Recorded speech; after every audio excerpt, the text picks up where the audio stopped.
Syidaralun, personel Hubdam IM kembali membersihkan dan susun makam kuno di Gampong Menasah Intan, Kecamatan Barunajaya, Aceh Besar pada Jumat kemarin.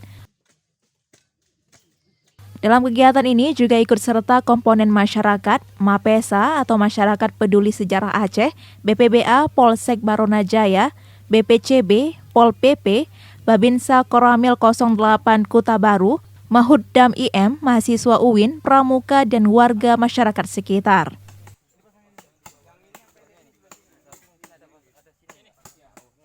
Pekerjaan dilakukan Hubdam IM bersama komponen masyarakat, yaitu membersihkan dengan alat-alat yang sudah disiapkan, memotong semak belukar, rumput-rumput dan pohon-pohon yang menutupi makam, serta mendirikan dan menata kembali batu nisan kuno yang sudah tertimbun tanah.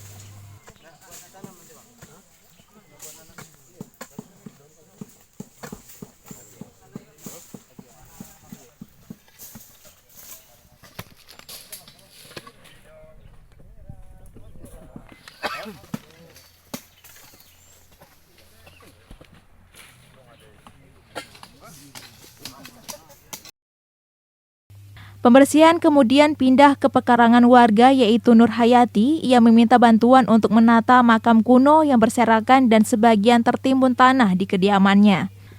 Kegiatan Hubdam IM yang dilaksanakan melalui Jumat Peduli dan Bersih ini sebagai wujud nyata kepedulian sebagai warga atau masyarakat Aceh untuk mengajak bersama-sama dalam menjaga serta merawat dan melestarikan situs-situs kuno sejarah Aceh, sehingga kegiatan wujud nyata kepedulian ini dapat diwariskan pada generasi penerus.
Dari Aceh Besar, Syamsul Azman, Serambi On TV.